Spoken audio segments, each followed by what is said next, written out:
Let's go ahead and take a look at the ceiling joist over here and the garage rafter ties here for the L-shaped house.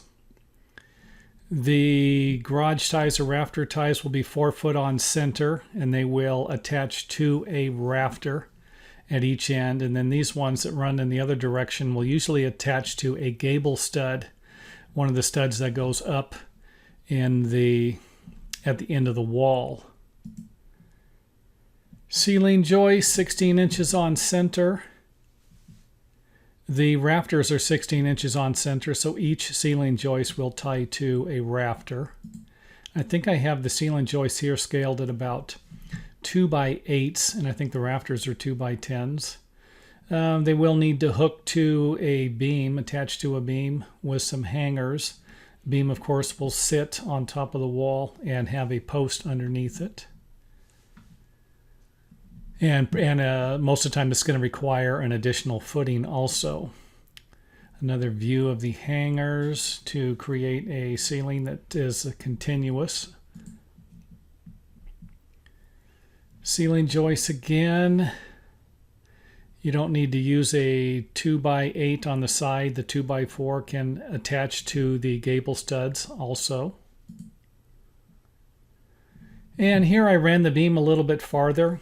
If you get a 16-foot beam and all you need is 15 foot, why not run it a little farther past, or at least to the next ceiling joist? Even if it would have stopped over here and you could have ran these two like this one is here, that would be fine also. But to me, this just gives it a little more something to bear on, even though most of the load is going to be going right down here to the corner of the wall here. Of course, we have a 4 by 6. A 4 by 4 might do.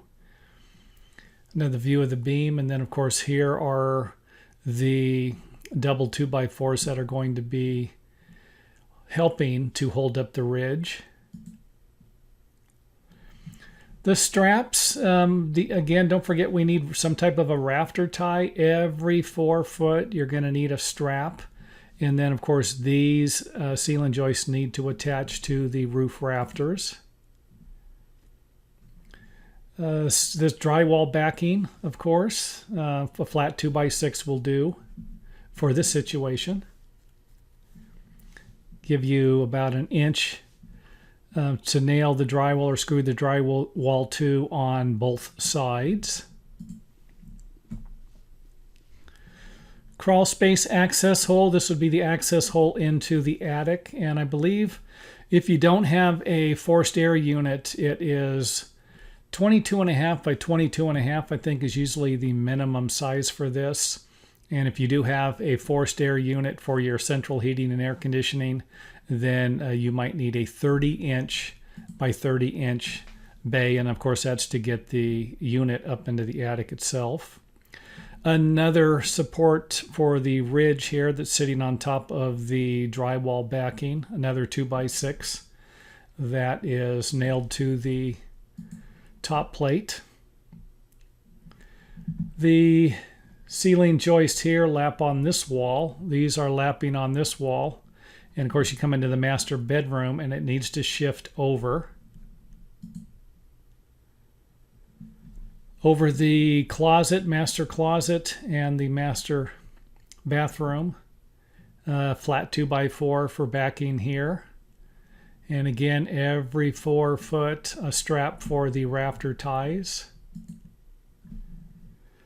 Another view of the ceiling joists that are going to be a little longer. Now, don't forget, in here, I have 2 by 8. If you go a little longer, the engineer might call out for a 2 by 10 or something a little longer. I just left these at 2 by 8s, but it might need to be, the lumber sizes might change depending upon the span of the room, how far apart it is. The walls are where it's going to be bearing on. A view from the upper section, top view. And that is it for the video. Hope it helps, gives you an idea of how this stuff is constructed. I am going to put a link to a playlist that's going to have a variety of different roof types and ceilings, of course, and some just different ways to build a house like this, just to give you an idea, to give those people who are trying to figure out how in the heck these things are built just some more information.